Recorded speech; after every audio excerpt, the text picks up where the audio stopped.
right, good afternoon, ladies and gentlemen, and welcome back to the recap. Michael D'Angelo, joined as always by my partner in crime, Mr. Big D, Daryl Ortiz, representing the Cowboys today. Good luck Every to week, him. yes. Representing the Steelers. I'm just wearing a black tank top, so that's Steelers, I guess. We'll see how we do. I don't know. But we're not here to talk about NFL football. We're here to talk about pro wrestling. Most importantly, Raw and SmackDown for this week, which was season premiere time. It's always funny because they don't take a break. But but they somehow have a season premiere or a season finale. Yeah, it's like the new season premiere kicking off, and in this case, it made sense for SmackDown because it ended with Fox and it premiered on USA. So that one makes sense. That one makes sense to me. But Raw, it's just like maybe it'll make more sense when they do Netflix when they leave USA and go to Netflix. Then that's a season finale, and then just premiere on Netflix. So. But Raw season opener was this week. And Big D, what happened on Raw? Well, it's still a 3-hour show because in a couple of weeks in October, it's going to be a 2-hour show for the rest of the year until Netflix. So that'll be interesting. But what happened on Monday Night Raw?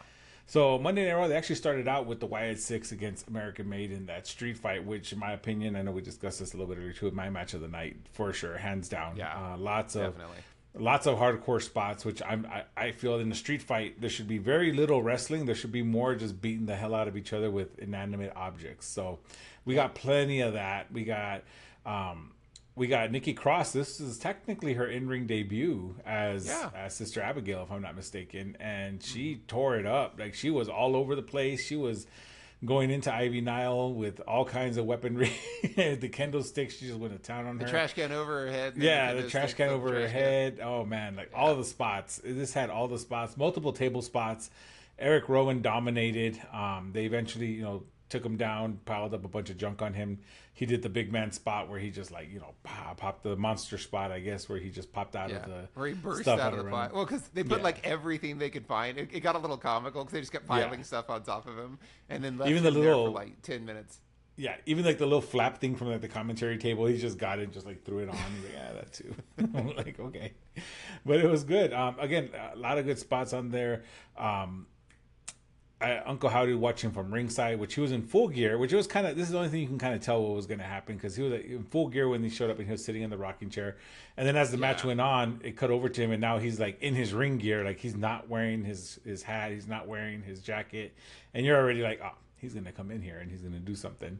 And sure enough, he does come in. Of course, they pointed out, notably so, hey, this is a street fight. Anything goes. So at first, I was like, oh, man, it's going to cheapen it. But it didn't because Chad Gable wanted it. Yeah, Chad Gable wanted this. And so he wanted all of them is what he said. So they gave him all of them. It's just Uncle Howdy waited to the end to just take him out. And, hit him with the Sister Abigail and then Dexter Lumis. I like that they gave Dexter Lumis the top rope leg drop deal that he does. Like that. Yeah. I don't know what it's called, so I apologize that I don't. But it was a cool move because he doesn't just do a straight leg drop. He kind of rotates midair as he does the leg drop, which is pretty cool to see. And I like that he let him take the pin, take the victory. Yeah. And I thought that was good to see because Uncle Howdy wasn't necessarily an official member of the match, so it makes sense you let Dexter Lumis take the pin and do it. So that was awesome to see. But I really enjoyed it. Even I think what's his name, Eric Rowan got hit with the fire extinguisher smoke. That was the steel steps, chairs, announced everything. Rowan ripping the barricade off and using it as a weapon and running around. That was awesome, a shield. That was really cool. He had it as a shield. That was great. There was just so many fun spots when Gable hit the angle slam through the table on Gacy. There was just so much really good stuff that happened. And the great thing for me was that this was during the commercial-free first hour, so there was no commercial breaks, which was no interruptions, no picture-in-picture, which made it awesome. And they all really went for it the whole time because there wasn't going to be a commercial break.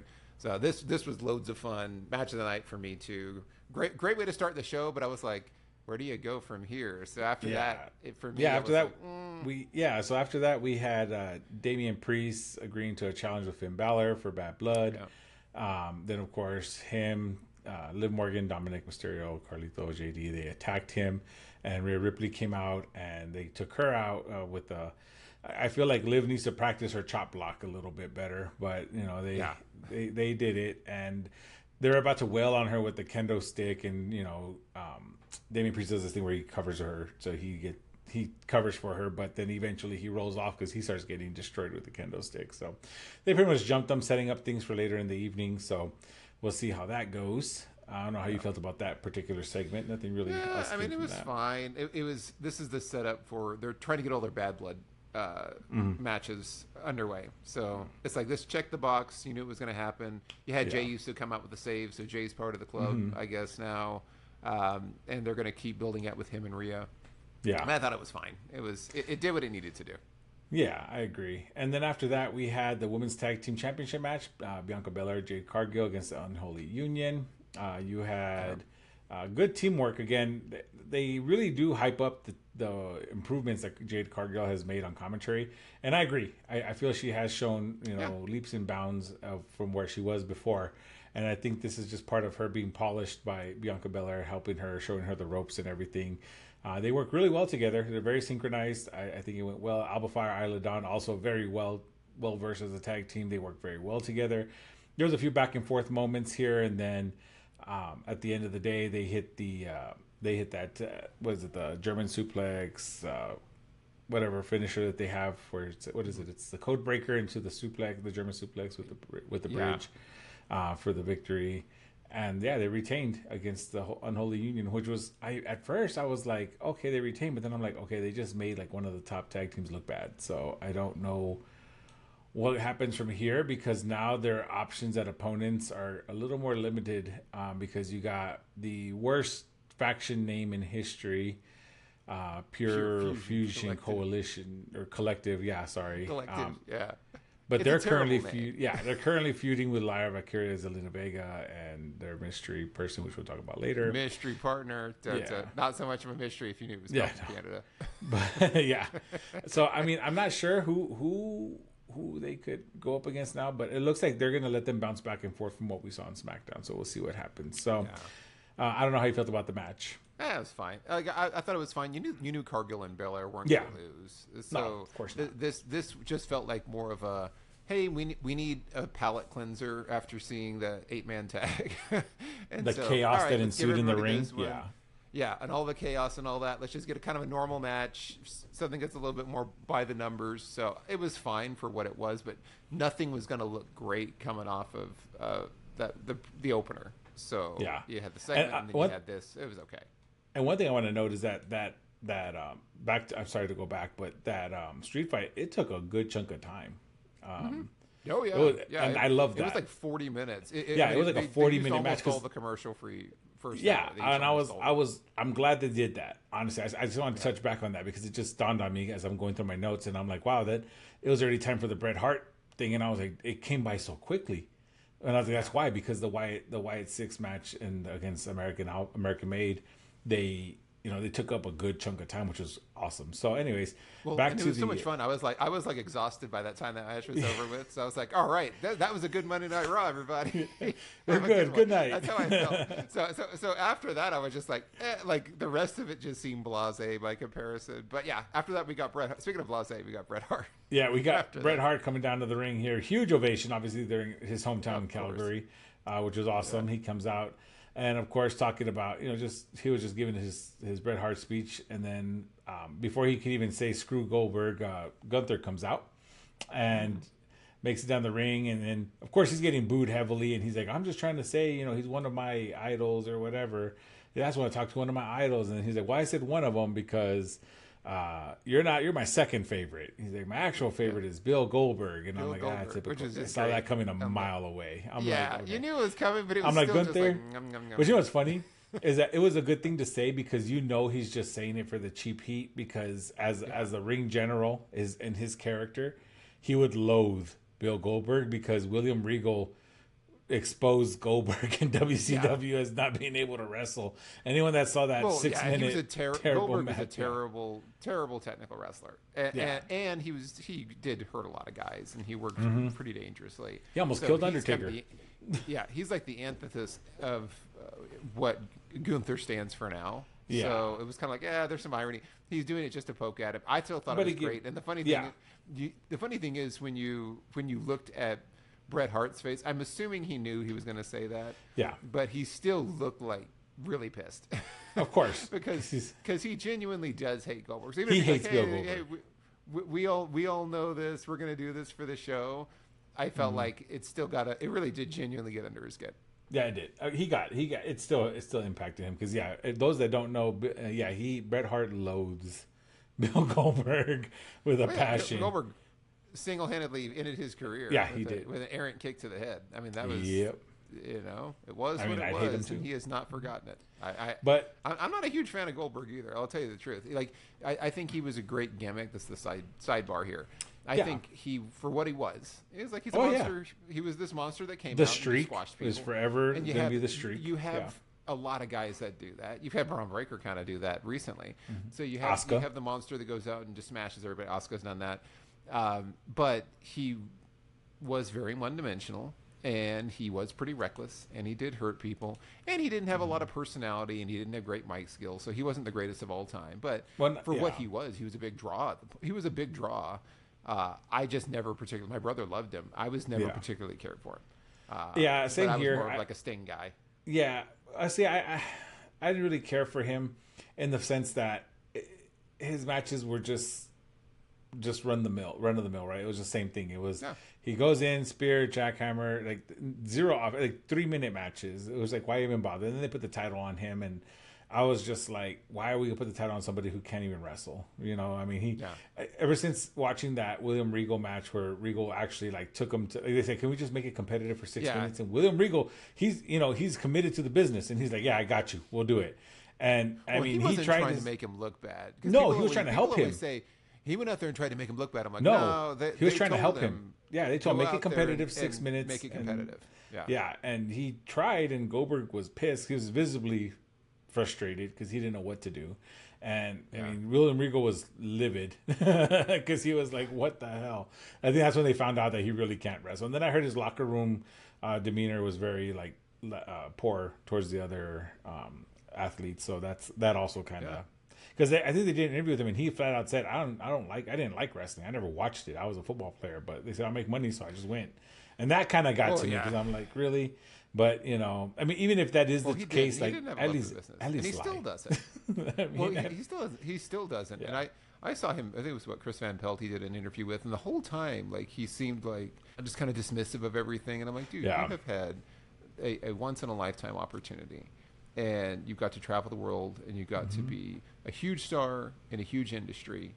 And he just seems so like, who cares? Like, I don't think he understands that without WCW and that streak, he would not have the movies, the TV shows, the notoriety he wouldn't have anything. He has now. He wouldn't have any of that. He'd be some dude that got cut from the Falcons. Yeah. Yeah, he'd be working at like a car dealership or doing like he would be working a regular job. He would not have had fame and notoriety. He'd be working as a bouncer somewhere. Nothing wrong with bouncers in car dealerships, but that's what he would have done. He would not have had fame and fortune. This opened the door for a lot of things. So he always seems very ungrateful. And Bill Goldberg, people are at least appreciate that. Yeah. I appreciate what you got. Anyways, that's the Goldberg. I agree. Brand. No, definitely off of our soapboxes. But after that, of course, Sami Zayn comes out to a thunderous pop because to come to the save here, because Gunther was trying to go at Bret, and I think Bret like low key really wanted to do something in the ring because he wasn't moving. He was staying put, and he was like, "Come on."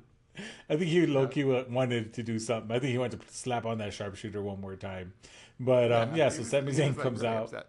Yeah, Sami Zayn comes out, and they kind of exchange words, and then he says, "Give me that title shot." He doesn't want to, and then Bret Hart kind of goads him into it by calling him a coward and saying he was an absolute coward and this and that. And so, of course, at that point, I think they are making the match official because him and Sami started brawling, and I think that's what's going to happen at Bad Blood. I think they announced it. I'm going to double check that. But what are your thoughts on that segment? I mean, it kind of like this feels like it's the mad dash for let's get everything set up for Bad Blood. Let's get all the pieces arranged, everybody in their spots for Bad Blood. So I thought it was good. I mean, you knew it was coming. They're just trying to find ways for Sammy to talk Gunther into doing the match. So this holy crap. We got Bad Blood in 3 weeks. I know. It's like we got to hurry, guys. Yeah, that's really how it feels. They haven't made it official yet, but I think that's what's going to happen. I'm looking at it right now. Yeah, I mean, it will be. Yeah. So that happened. And then after that, we had Dominic Mysterio and Dragon Lee in a pretty okay match. It was good, some good lucha libre style wrestling in there. They did pretty well. Of course, there was a ringside brawl between Judgment Day and LWO, which who knew they were still a thing because they've been off TV for a while, which I'm glad to see. And then you had Liv Morgan kind of attack Dragon Lee's leg on the I think he was on the rope. Oh, yeah, he was on the ropes. I want to say, or on the apron, and she got his leg. Set up Dominic to hit the 619. Yeah, she tripped him up. He landed on the ropes, and then he hit the 619. Then the frog splash, which I will say, hate me or not, but I love Eddie Guerrero. I'm from El Paso, obviously. That's my hometown hero there. I think Dom does an amazing frog splash, and I know he does it in honor of Eddie Guerrero because he hits a nice him. And as much as I hate to say it, Logan Paul hit a pretty clean frog splash. So does Kevin Owens, but I like Dom's frog splash. But yeah, so that was pretty much it. Man. Yeah, RVD's frog splash was cool too. Yeah, the 5-star. Yeah, the 5-star was like, for me, is like the best one ever, just because of the amount of height that he would get. The air he gets. The stretch. And then he could also kind of hit it from anywhere. So he would turn his body in the air. If somebody wasn't lined up properly, he could get himself in position to hit it and rotate through the air. So the 5-star was always like, for me. Go if you haven't seen, like, go watch old ECW and like early WWE, like 5-star frog splash compilations. It's amazing stuff. RVD's still a man. Still a man. I agree. What'd you think of the match? Fine. It was like it's like the match was kind of secondary to all the storytelling with Liv and Dom and the Judgment Day and all that. But it was fine. I was glad the LWO finally showed up and defended one of their members, because I feel like they exist. The one faction where they're like, oh yeah, we're all supposed to be a team, but nobody ever comes out and helps anybody. So it was nice to see them actually come out and try to help Dragon Lee for once. That's cool. Yeah, I agree. After that, we had Pure Fusion Collective. I mean, it's funny because, okay, hold on. I'm sorry.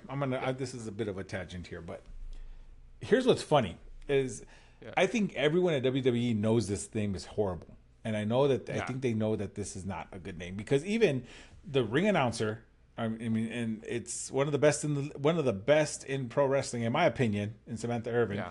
And even the commentating team, they have to slow down when they say the name, and it throws off their cadence, because it doesn't just roll off the tongue. It's a weird name. And then, is it me, or does it look like when they set up their little Titantron images and stuff, it looks like, I don't know if you guys remember that old website. I'm going to age myself here, but I think it was called like coolfonts.com, where you can like have like, you can type something in and it has like ice feature or like a flame feature. That's what their stuff. It looks so generic. Like there's no thought. The ring gear it's all black and white, but it's their regular ring gear, black and white. Yeah. The name isn't on there, which tells me that maybe they're not sold on the name yet, and I hope they change the name, because even they try to abbreviate it PFC, and I'm like that just sounds like when we call shows at the Stout Performance, PFC, the physical fitness center, yes, the Stout PFC.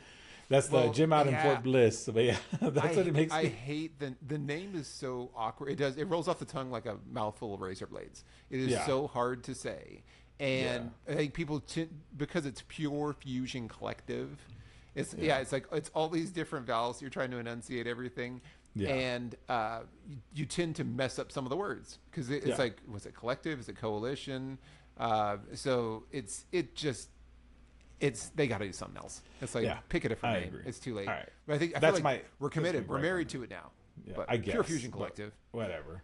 So they took on, of course, Lyra Vaquera, Zelina Vega come out, and of course they talk trash about how, you don't have a partner or whatever, and they're like, oh, like, just come in here, let's get it over with, because nobody wants to, I guess saying like nobody wants to smoke or whatever. Yeah. It's like, and then they just kind of whoever it is, shoot your shot. Yeah. And then the guitar hits. Why are you guys talking like this? and then the guitar hits. Okay, out comes Natalya. Yeah, I was like, it would. I wish I was like, please be Trish Stratus, please be Trish Stratus. That would have been it's Natalya. Like good for her. If you're gonna make the whole thing is, who's the mystery partner? It's the season premiere. It can be anybody. We're having icons of Canadian wrestling here, and I was like really go for it. everyone's seen. It was like, oh, it's just Natalia. Ah, it's cool. I was like, this place is going nuts, and I'm like, nah, not really. Like, She had a there was pretty some good people K-pop. cheering. Yeah, it was she had a fine. decent Like, pop. it wasn't the ceiling didn't get blown off the arena. They were No. not in the way that the commentary team was talking it up. Yeah. but Natalia's But yeah, great, and she's fine. It but was we a see her decent lot. match. There was some back and forth going on, but at the end of the day, it went out with Natalia trying to hit the sharpshooter once, failing, and then got it the second time on Zoe Stark, and then Laya Valkyria and Zelina Vega catching Sonya Deville and Shayna Baszler into their versions. I think was it Laya Valkyria had a single leg crab and Zelina Vega had a full crab on, and then triple submission hold, and like triple eventually submissions. Zoe Stark tapped to the sharpshooter, which who wouldn't? It's the sharpshooter, for Christ's sake. Yeah. So yeah, it was an all right match. I think this was just more for the pop than it was for anything. I think maybe Bret Hart said he'd do it under the condition that Natalia gets featured, Yeah, probably.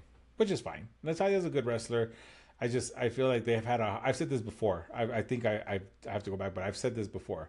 I think she's great at what she does, but the issue is they don't know how to use her because of the diversity of the talent that there is. It's kind of hard to find a good place for her to fit in because they struggled putting her in tag teams. They couldn't figure out the right fit for her in tag teams. And then they had her go back to NXT to kind of help out there. And I think that may be better her area going to NXT and competing there. Because she can also help a lot of that young talent because she is very technically sound. I think they said it. She is one of the last graduates of the Hart Family Dungeon. So that was that means something in wrestling, right? And to me, it's like that would be a great opportunity for her to kind of continue her legacy because she is going to be a Hall of Famer. I know she is. She's awesome, Of course she will. and she's great. Yeah. And jokes aside, I was happy to see that she's still doing her thing and in great ring shape and still hitting everything like she normally does. I thought it was awesome. But yeah, your thoughts?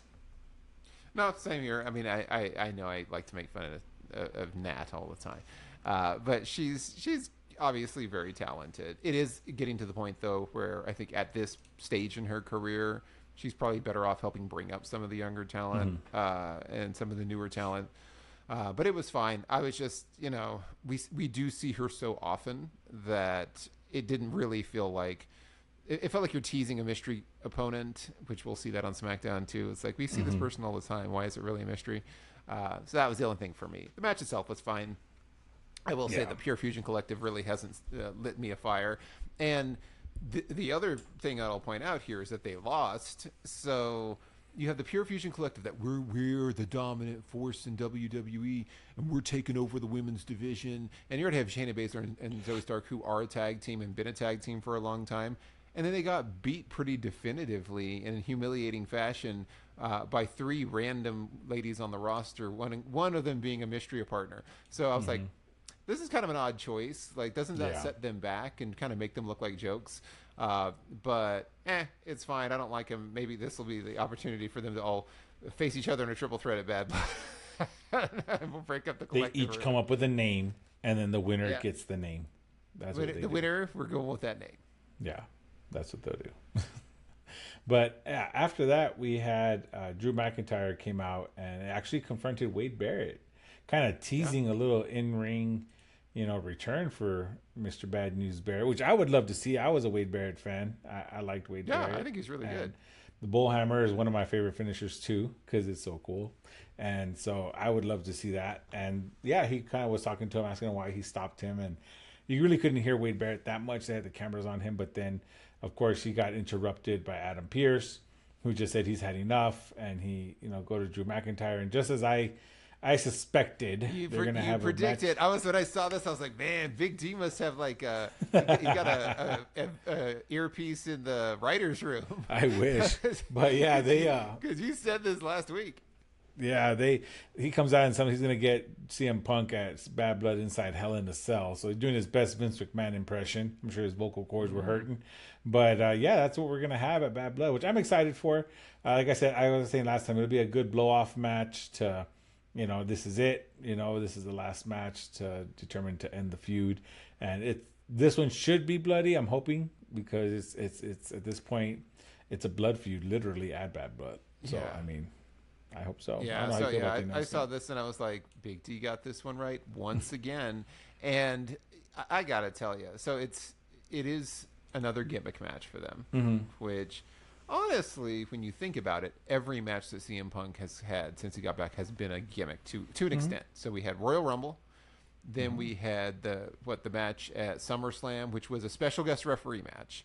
And that had Seth Rollins interfering the whole time, so that's kind of gimmicky. That was the most to a regular wrestling match, and CM Punk got blown up the whole time and was exhausted. Yeah. You had the strap match, and then now you're going to get Hell in a Cell.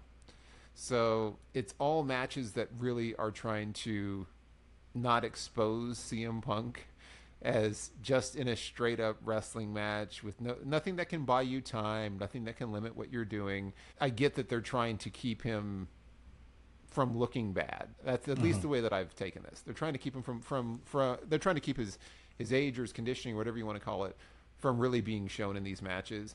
But you can't do it forever. No. You can do Hell in the Cell, and then at that point, you got to move on. I'm assuming he'll win, so I'm going to go on record and saying I don't think he's going to lose to Drew McIntyre, which is a shame because Drew should probably win. He's got the most upside in his career, and CM Punk probably at this point should be doing the favor for everybody else.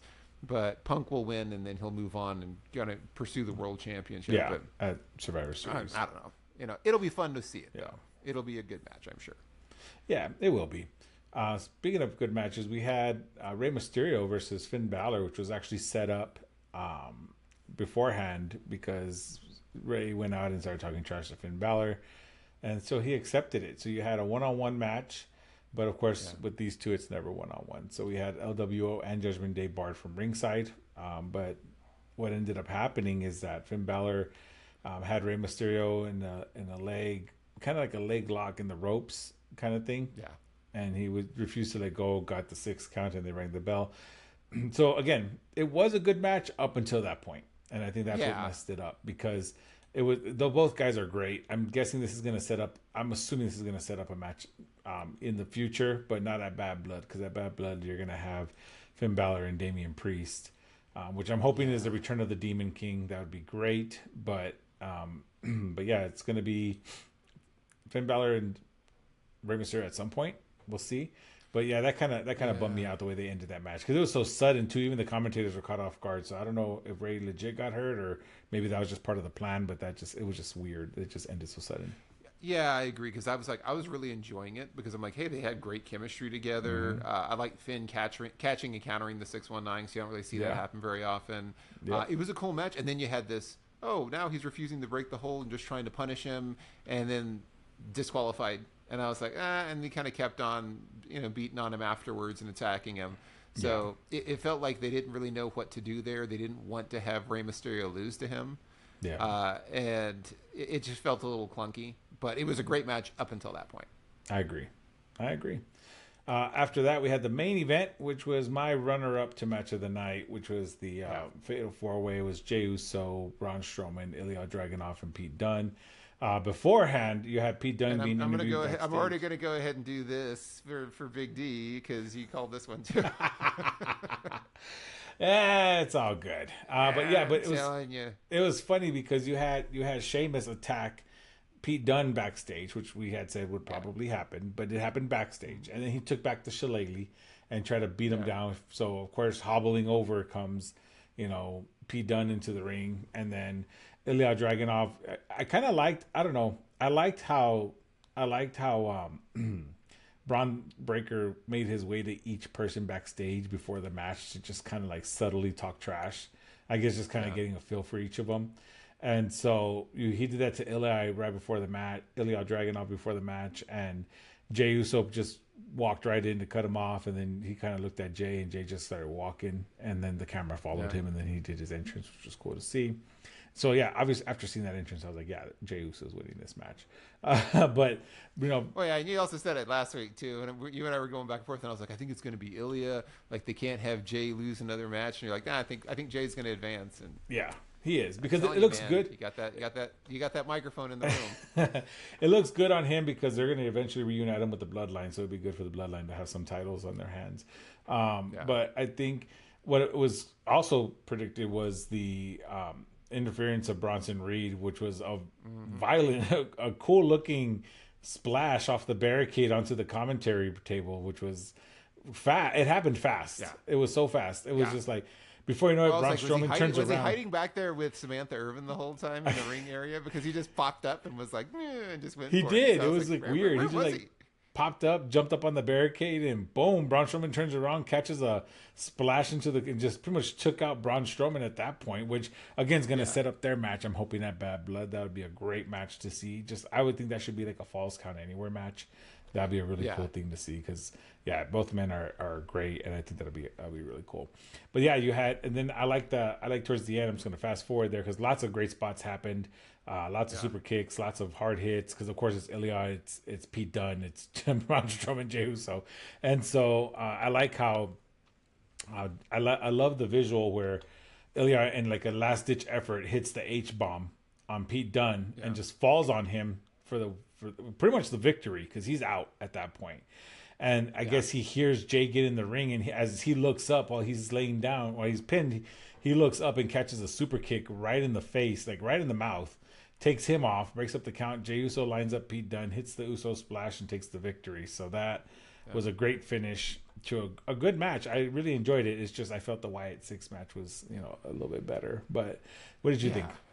No, agreed. I thought they were both great. Wyatt 6 match was still my match of the night. Yeah. This one was really good. Like you said, there was a million great spots. There was one thing I didn't like. There was one weird moment that happened where when Braun does his little around around the world thing, and he jumped out and he started running and shoulder blocking everybody, and he gets around to in front of the commentary tables, and then the referee jumps in front of him and starts like lecturing him like, no, stop, like, get back in the ring, in the ring. And I'm like, dude, this is a fatal four-way. It's no DQ. What are you doing? And then on commentary they're like, he needs to get them back in the ring and pin them. He can't pin them out here. I'm like, the referee doesn't care. Why is the referee stopping him? And this is kind of this weird thing now that they're doing with the referees where they're very inconsistent. They're either not following the rules or doing strange things. It was like the double tag where they're like, we're going to go along with this on SmackDown. Mm-hmm. It's like you're in the middle of a no disqualification match trying to stop somebody and get them back in the ring. He can stay out there for as long as he wants to. There's no countouts. There's no DQs. So just little weird things like that took me out of it when it happened. I was like, what the heck's going on here?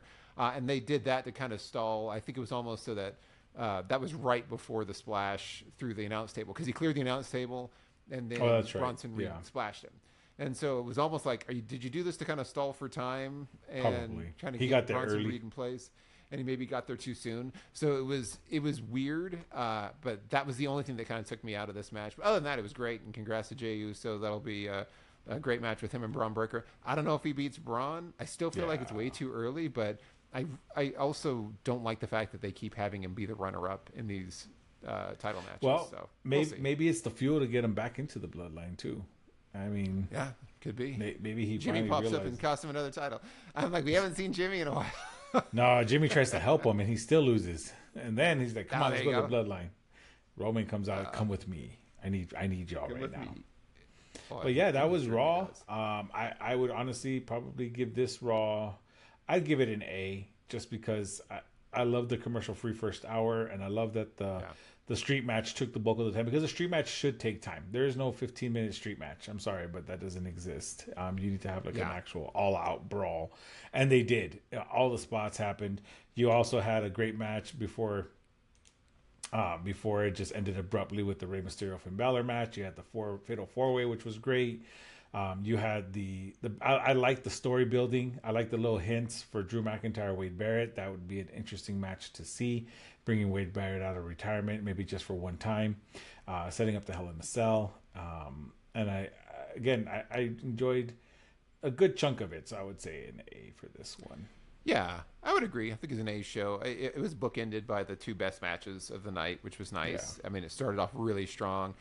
For me, it sucked a little bit. The greatest match was on early because I did feel like, man, like it took a lot of the energy out of me, and I was like, this was awesome, and it was a good way. It would have been a great way to close the show. Yeah. But it was all still good stuff, so I'd give it an A as well. And that took us to SmackDown on USA. It moved over season premiere, so new intro, new graphics. I don't know how I feel about the new SmackDown logo. I was going to say the same And thing, the S and the D combined, but it's yeah, still, it looks like it looks like a blue like Subway, like for the yeah, sandwich shop. Like when I saw it, there's like the arrows on it. And I was like, this looks like an old Subway logo that they repurposed and put yeah. SmackDown colors on. So I don't know about the logo change, and then the S logo that they're doing. Not really sure about the new theme. Is it Megan Thee Stallion or who's Yeah, doing the Megan new Thee Stallion and Yeah. the dude from BTS. I was like, I don't know. But it's a new start. Triple H came out and kicked us off because I guess to announce, hey, we're on USA. Talked about him, being on the first episode 25 years ago. I was like, man, 25 years ago, how Yeah. time flies. With him versus The Rock. And then he immediately just announced the steel cage match as the opener. Yep. Which for me was surprising. Again, you put my match of the night. I'm sure this is your match of Yeah, the it night was. too. Yeah. As the opener match, and then we were off to the races. They had a 30-minute commercial free first, and he goes, the 30-minute commercial free first hour, and it's like it's not a 30-minute commercial free first hour. It's a 30 minutes of commercial free during the first hour.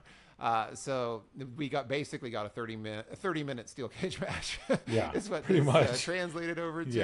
Yeah. With no commercials, which is what made it great. Which was what made it awesome, and it was really, really good. It was just enough for the cage match. So just like on Monday Night Raw, you got the best match of the night, out of the way with early, and no commercials. Cody, at one point, I will say I don't know if he bladed or not, because they said that he got cut from a headbutt, but it didn't look like it. But he had like a little bit of blood on his head at one point. Yeah, I don't think he he's already bladed. busted open. But No, I I couldn't think tell he if he bladed or not. He got nicked, If it I was just think, something that was somehow. really incidental and just barely got nicked, like right at the top of his scalp or something. Yeah. So he did get cut like early on. There were some cool spots. We had the Cody Cutter when he was hanging from the cage, and he did the Cody Cutter off of it, which was neat.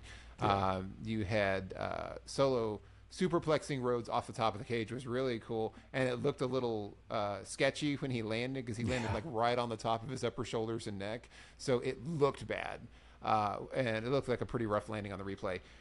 Cody was actually in trouble for a lot of the match. So there was a long stretch. It was kind of after that superplex where it seemed like he was in a lot of trouble. There was a great moment where at least one of my favorite moments of this match was when Solo was kind of beaten down on him, and then Cody gets thrown down into the corner. He's just laying there, and then Solo turns around to like taunt, and then Cody just pushes the cage door open and rolls down and tries to roll out of the cage. I was like, part of me was like, man, I wish that had been how it ended, because it was like, okay, I got that'd out. have been Like, hilarious. that's all I needed to do. You weren't looking, so you almost got out. Solo was able to grab him before he did. You had Cody hit a crossbody on Solo from the top of the cage, which Solo barely kicked out of. He eventually hit. He had a crossroads early on. Eventually hit a second crossroads. He didn't have to hit 3 in a row, which was nice, and picked up the win over Solo. So it was a great match. Match of the night. Right after this, Bloodline came out, of course, and just surrounded the cage and started attacking Cody, and the beatdown was on. We thought we were going to get another big spot from Jacob Fatu, because he climbed all the way up to the top, and like, what is he I going was to do hoping now? for that. Yeah. Yeah, I was like, he's going to do something amazing. And then Roman Reigns' music hit, and he arrived, walked down, wasn't like in a rush, just kind of slowly trotted down to the ring, gets in, closes the door behind him, which is just an awesome moment too, because it was like he's very stoic, and they're all in there like, come on, and he just shuts the door behind him, and then runs wild on Tama Tonga and Tonga Loa, and then Solo jumped in. Roman hit him with a Superman punch. Jacob ended up rescuing Solo and pulling him out of the ring from further punishment, and then Roman called in Jacob Fatu, who obliged him, and he goes in, and then Solo was able to grab him by the legs and like drag him back out, not letting him engage with Roman. So it was a cool moment. He wasn't going to back down from Roman, but Solo didn't want to find out what was going to happen, because Solo's worried. And then you had Cody and Roman kind of teaming up against Tama Tonga and Tonga Loa once they got back up, and so they all brawled. And it kind of ended with them standing tall. A lot happened in that first 30 minutes. Again, it was very exhausting for me. It was awesome, but it was like, man, I wish this had been the last match of the night. But your thoughts, Big D? Yeah, no, it was a great match. I really enjoyed it. Anytime you have a cage match like that, I thought was great. I was actually very happy to see that there was no bloodline interference during the match. I get that they jumped him at the end, but I like that it's because I felt that that's what they've been lacking. They need to build Solo up. as a credible threat. Because I mean, Jacob Fatu, in the limited matches he's had, in the limited time he's had to show what he has, he's already seen as the higher level, higher caliber wrestler in the group. Yeah. And you don't want that, right? Because you want it to be like with us, like with the bloodline, the original bloodline, you knew it was Roman. He built his way up. He's multiple time champion. He's had title reigns that lasted a while. He's just overall just there.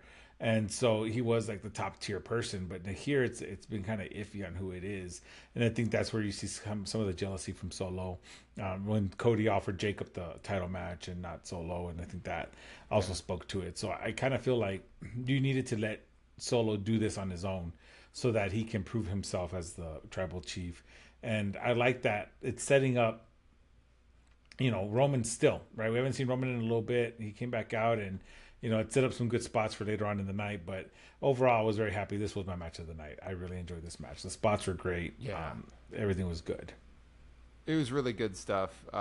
Great way to start off the show, but for me, everything was kind of like, this came in second. And then Nick Aldis announced that Solo was asking for a match, and I was like, probably a tag match. And we'll get to that later tonight because it is. It's exactly what I thought it was going to be. Then we had Michin versus Piper Niven was next. Coming off the cage match, nothing was going to be good. No. No, they just threw him out there. Poor Michin. Well, they did. This was really, it was super fast. It was over with very quickly. And then Michin hit a kind of a suplex off the top rope and got the win. And then Piper and Niven double teamed Michin afterwards. And it was like, oh, she won. Then they beat her up and then they hit an unprettier on the trash can. So it was like, it was fine. It was just they needed something to do. Yeah, and they had used so much time from the first match that you got. That was the easiest quick match to put together. Yeah, quick rundown match for this one. Same, I agree. Nothing crazy. I did like the unpretty her on the trash can. That was actually a pretty cool spot. So. Yeah, that was a cool spot. And then after this, we got A-Town Down Under versus Kevin Owens and a mystery partner. And then we got a little flash of here's Gunther and Kaiser ringside for this one, which was kind of odd that we just had random stars from Raw that were ringside for it. Probably because hey, we're all on USA now. Yeah, for the premiere. They were just in the studio across the street. They decided to stop by. They're on their lunch break. Well, and then Kevin Owens, because we had like other ones too, where it was like, and then Bobby Roode was there. Like it was like a lot of just like random wrestler cameos. And then KO let us know his actual partner couldn't make it, so some random guy named Ricky came down to the ring, which was kind of silly. That was actually a really funny spot. Yeah, it was like he comes down, he's ready to go, and he's all hairy. And then you have the one of the producers comes up and is like, "Oh, he's here." And he's like, "Oh, never mind, my actual partner's here." And then he gives Ricky a stunner. And then the music hits, and it's Randy Orton, of course. We even said this last week. We're like, because KO only has one friend, or two friends, I guess. It'd be Cody and Randy Orton. Cody was clearly tied up with other things, so of course his partner was Randy Orton, and we got Randy Orton, Kevin Owens versus Theory and Waller. This one was fine. It started off pretty one-sided, and then Waller and Theory kind of got the upper hand during the commercial breaks, and most of the match was really Waller and Theory isolating Kevin Owens. It's like there's a very usual formula with these things where they isolate one person and then you're waiting on whoever the bigger star is, whether it's Kevin or Randy Orton or John Cena or any of these other people, waiting to get the hot tag. And so you're trying to get the hot tag. Orton eventually got the hot tag, obviously, and we ran wild. We got a double vintage Orton, which is the elevated DDT. I guess just called the because Michael Cole goes double vintage Ortons, and I'm like, it's like an elevated funny. DDT.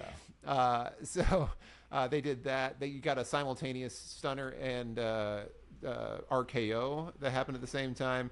Orton and Owens picked up the win over an actual tag team. So again, it was more of a bummer of you're having real tag teams getting beat by assembled tag teams.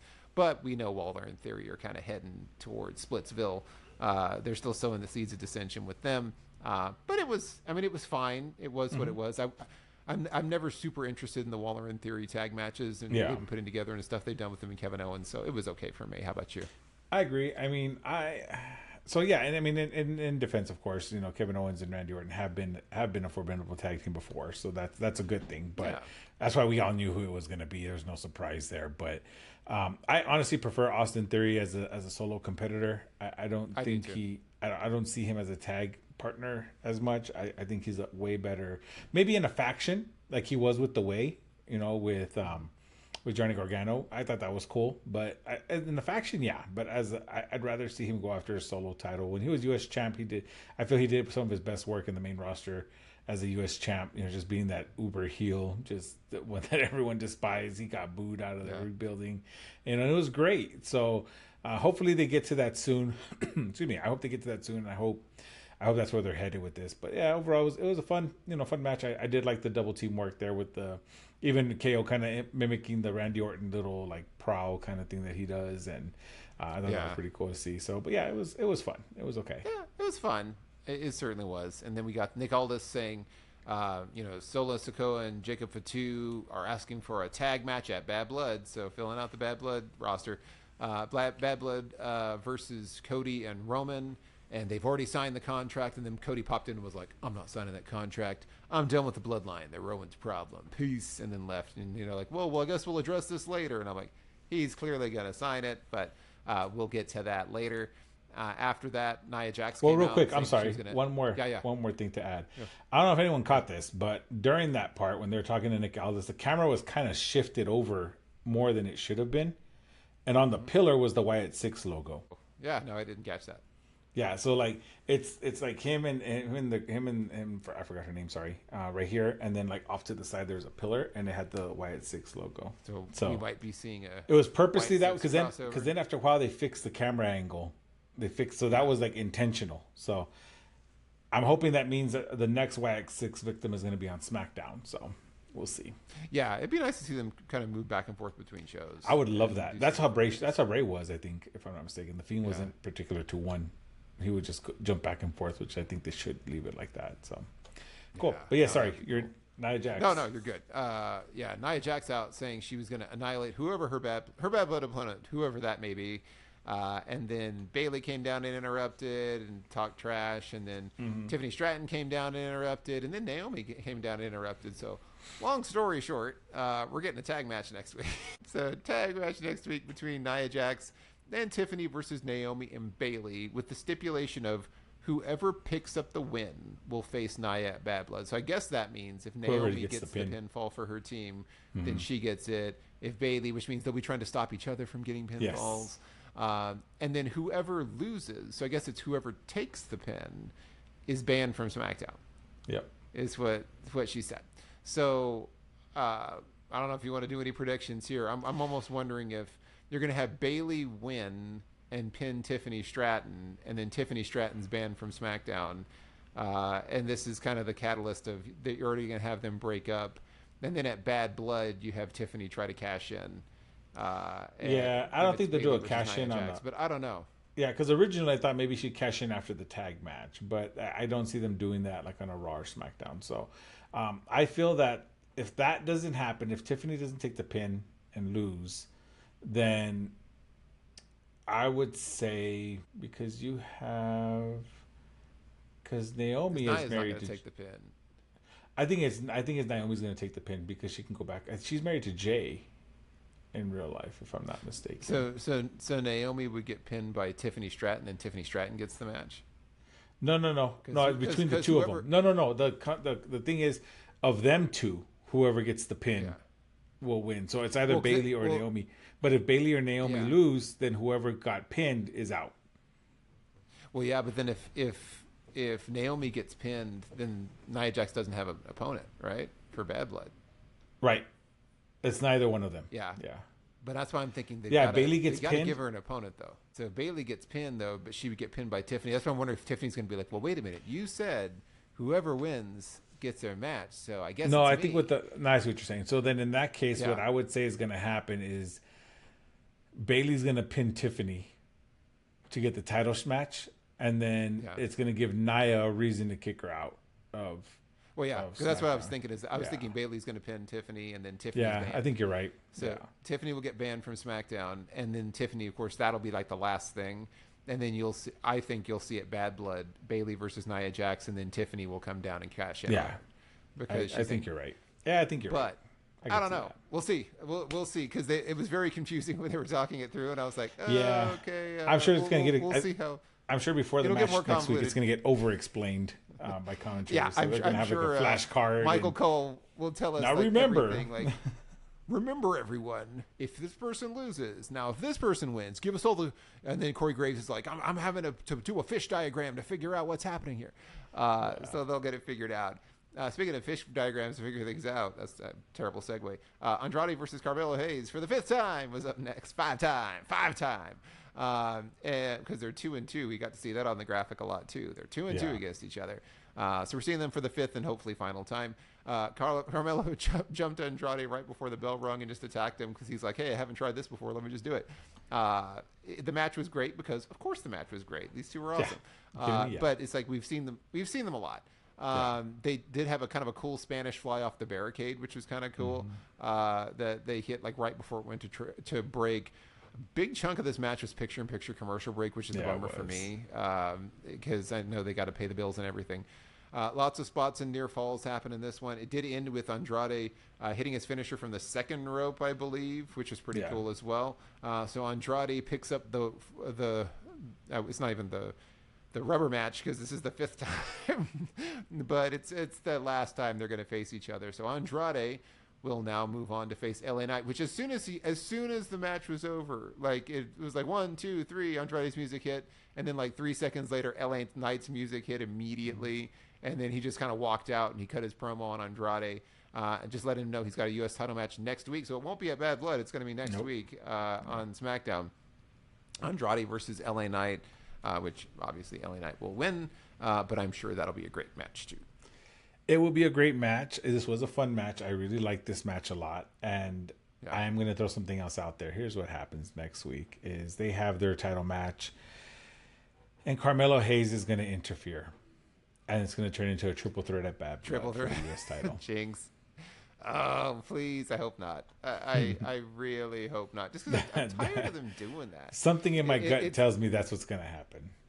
We're going to triple threat of Bad Blood, and we'll settle all this Bad Blood because clearly there's Bad Blood between Carmelo Hayes and Andrade. It's going to be a hell of a match, but still, it's going to be a triple threat. Yeah, man, you're probably right. Oh, I hadn't thought about that. I try to ban spontaneous triple threat title matches from my psyche, but ugh. Oh, and that was our main event, actually. This is where our final segment was the main event, I guess, which is the Will Cody or Won't Cody. Will Cody agreed to a tag match at Bad Blood. And spoiler alert, yes, of course he did. He wasn't going to turn it down. Roman did come down to the ring first to cut his first promo since losing at WrestleMania.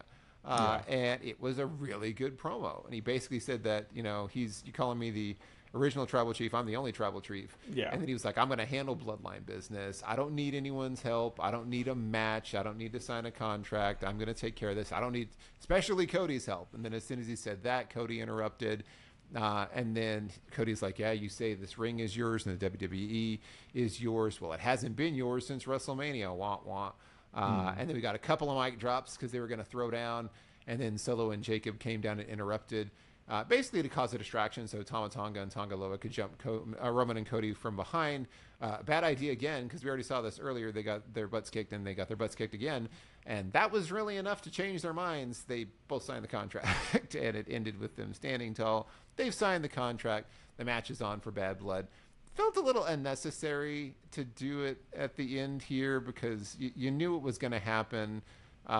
This was basically like a continuation of what happened at the beginning of the show, right down to Tama Tonga and Tonga Loa getting beat down by both of them right before a match getting announced. So I wasn't sure if it was needed. I did enjoy having Roman come down and kind of show us what his persona is going to be. Because it is more of like a kind of an anti-hero style. He's not like a full-on face. He put his finger up to acknowledge. And then everyone pointed, but he didn't ask anyone to acknowledge him.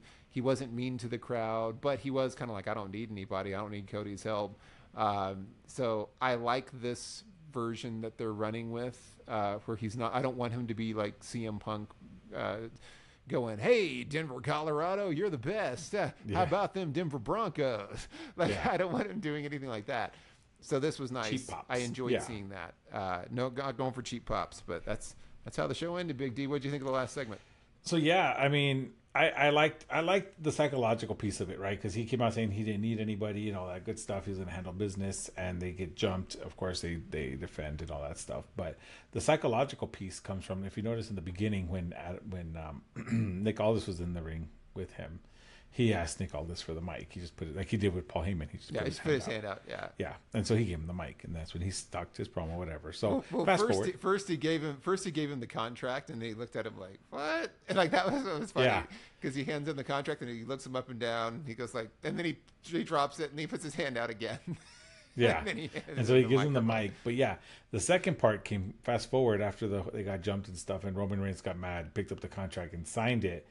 Cody did the same thing to him. He put his hand out, and it like you could tell he was seething. He was sitting there like mad because he's like, and he gave it reluctantly. He gave it to him, and Cody signed it, and that was that. But it's those two little things, right, that play a bigger role in it. And make me wonder, I don't want to see them in this tag match personally. I would have much rather enjoyed that if he was out in the ring and we had a returning Jimmy Uso to come in. That would have been great to see. But, I mean, who knows where Jimmy's at right now. I have to look into that. I have to research that a little bit. But, yeah, that's the only notes I had on this segment because it was really pretty cut and dry. Like you said, we pretty much knew it was coming. We knew it was going to happen. We knew he was going to sign it, and that was that. Yeah.